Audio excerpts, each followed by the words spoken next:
बिस्मिल्लाहिर्रहमानिर्रहीम। अस्सलाम वालेकुम। Welcome to my channel CS House. तो आज हम पढ़ने जा रहे हैं कंप्यूटर साइंस पार्ट 2 का लेक्चर नंबर 21, जो कि डेटाबेस में से यूनिट नंबर 3 में से है। Elements combined produce physical database design. कि जब भी हम फिजिकल डेटाबेस डिज़ाइन करते हैं तो हमें कौन कौन से एलिमेंट्स की ज़रूरत होती है। तो चलिए हम अपना लेक्चर स्टार्ट करते हैं। तो सबसे पहला जो हमारा एलिमेंट है वो है data volume and usage analysis. Second one है data distribution strategy. Third one है file organisation. Fourth one is indexes and fifth one is integrity constraint. सबसे पहले हम एक्सप्लेन करने जा रहे हैं data volume and usage analysis को। तो it is used to estimate the volume and usage pattern of database. कि ये किस लिए यूज़ किया जाता है। सबसे पहले हम इसको यूज़ करते हैं डाटा की वॉल्यूम को एस्टिमेट करने के लिए, कि हम जो डिज़ाइन बनाने जा रहे हैं उसका वॉल्यूम क्या है, मतलब उसका साइज़ क्या होगा। सेकंड वन होगा उसका यूजेस, कि हमने उसको यूज़ कैसे करना है, उसका यूज़ कितना है, कम है या ज़्यादा है, हम पब्लिक के लिए बना रहे हैं या स्पेसिफिक पर्सन के लिए बना रहे हैं। ठीक है, अगर हम जनरल पब्लिक के लिए कोई सॉफ्टवेयर बनाने जा रहे हों तो इनफैक्ट उसका जो यूज़ होता है वो ज़्यादा होता है as compare to specific person. ठीक है, तो हमें यूज़ का भी पता होना चाहिए और उसके वॉल्यूम का पता होना चाहिए कि उसका वॉल्यूम क्या है। Second one is use to estimate the device use to store data, कि इसके लिए हमें इस चीज़ का भी एस्टिमेट लगाना होता है कि हम अब स्टोरेज के लिए कौन सी डिवाइस का इस्तेमाल करेंगे जिसमें हमने अपना डाटा स्टोर करना है, और फिर स्टोरेज डिवाइसेस की कॉस्ट का भी आइडिया होना चाहिए। सेकेंड वन हम डिस्कस करने जा रहे हैं डाटा डिस्ट्रीब्यूशन स्ट्रेटजी। इसमें हमारे पास कुछ स्ट्रेटजीज़ होती हैं डाटा को स्टोर करने के लिए। सबसे पहले होती है सेंट्रलाइज्ड। इसमें हम क्या करते हैं, अपना सारा डाटा एक सेंट्रल प्लेस पर सेव कर देते हैं। मतलब हम सबसे पहले पॉइंट ये है कि सिंगल प्लेस, एक ही जगह पर सारी जो डेटाबेस है वो एक ही जगह पर स्टोर होनी चाहिए, सारा डाटा जो है वो एक ही जगह पर सेव होना चाहिए। सेकंड वन है जी सेंट्रलाइज्ड, कि उसकी जो लोकेशन है वो सेंट्रलाइज्ड होनी चाहिए, जहाँ से सारे जो हमारे यूज़र हैं वो इजीली एक्सेस भी कर सकें। मतलब हम किसी ऐसी प्लेस पर उसको सेव ना करें, उसकी लोकेशन ऐसी नहीं होनी चाहिए जिससे जहाँ से कुछ हमारे जो मतलब हमारे यूज़र्स हैं उनको एक्सेस इजीली हो रही है और कुछ को वो एक्सेस हो ही नहीं रही या बड़ी मुश्किल से हो रही है। तो ऐसी नहीं होनी चाहिए, बल्कि सेंट्रलाइज होनी चाहिए, सिंगल प्लेस होनी चाहिए जहाँ से सारे यूज़र इजीली उसको एक्सेस कर सकें। सेकंड वन है जी पार्टीशन।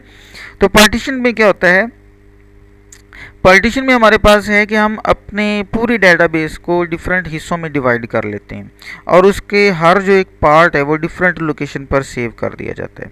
फ़र्ज़ कर लें कि आप पूरे पाकिस्तान का जो HBL का सिस्टम है पूरे पाकिस्तान में चल रहा है, तो अगर हम ये करें कि हम जो पंजाब का डाटा है उसको अलग कर दें, सिंध वाले डाटे को अलग कर दें, वैसे ऐसा है नहीं, हम एग्जांपल के तौर पर ले रहे हैं। हम KPK का जो हमारा डाटा है उसको अलग कर दें, बलूचिस्तान वाला डाटा अलग कर दें, तो हमारी पूरी डेटाबेस के कितने पार्ट्स बन जाएंगे, 4। एक पंजाब का, एक सिंध का, एक बलूचिस्तान का और एक KPK का। ठीक है, तो हम क्या करें, पंजाब वाली जो डाटा है सिर्फ पंजाब का, वो हम पंजाब में किसी भी जगह पर सेंट्रल प्लेस पर सेव कर दें।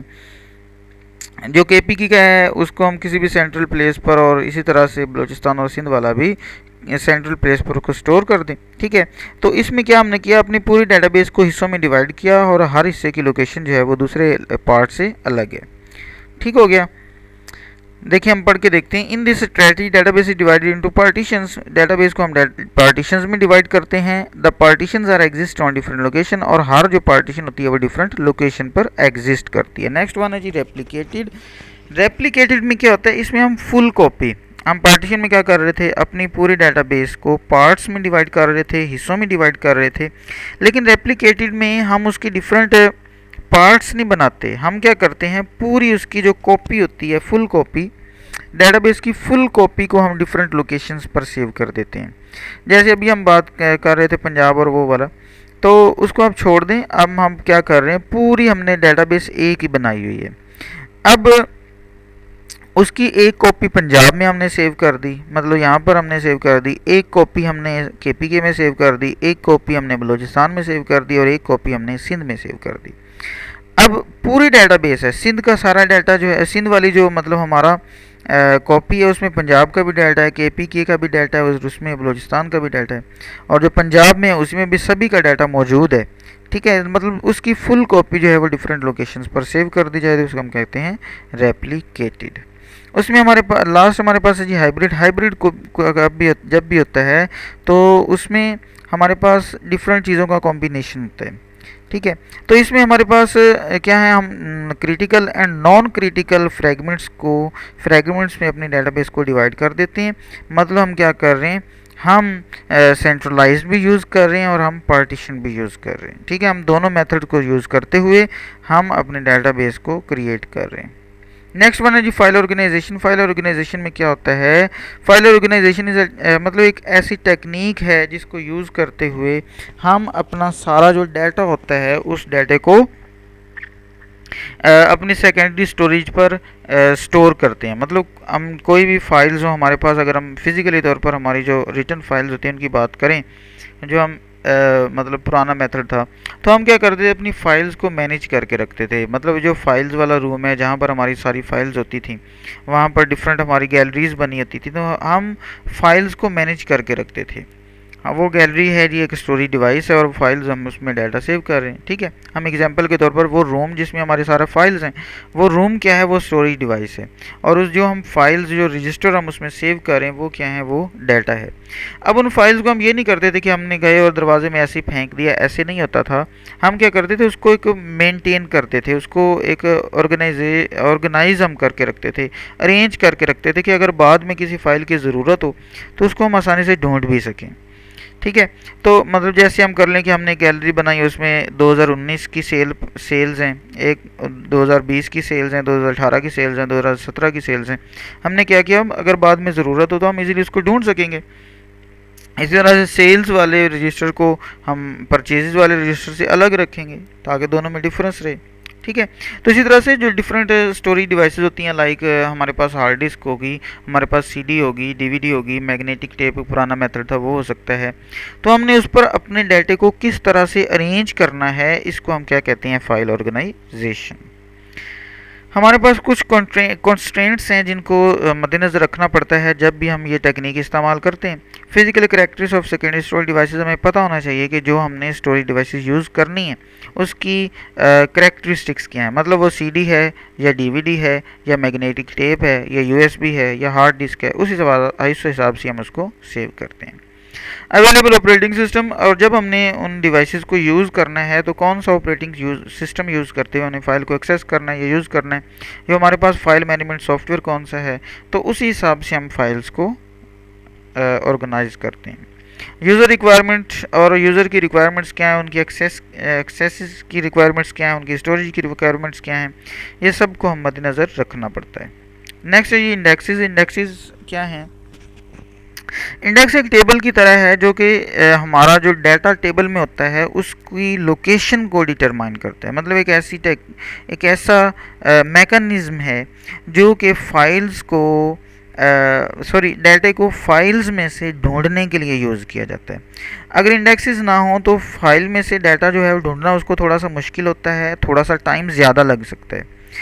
ठीक है, लेकिन अगर हमने इंडेक्सेस का यूज़ किया हो तो फिर हम इजीली डाटा जो है उसको फाइंड आउट कर सकते हैं। ठीक है, अब एग्जांपल इसमें लिए सकते हैं कि जैसे कोई भी बुक होती है तो उसका फर्स्ट पेज होता है वो कंटेंट्स होते हैं, ये लेसन नंबर 1 है, ये लेसन नंबर 2 है, ये लेसन नंबर 3 है, ये लेसन नंबर 4 है, और सामने उसके पेज नंबर भी लिखा होता है, जिसकी मदद से अगर हमने डायरेक्टली लेसन नंबर 7 तक पहुंचना हो तो कंटेंट वाले पेज से हम क्या करते हैं, वहाँ से पेज नंबर देख लेते हैं और डायरेक्टली वहाँ पर पहुँच सकते हैं। ठीक है, तो इससे क्या होता है, हम इजीली उस लेसन को ढूंढ सकते हैं।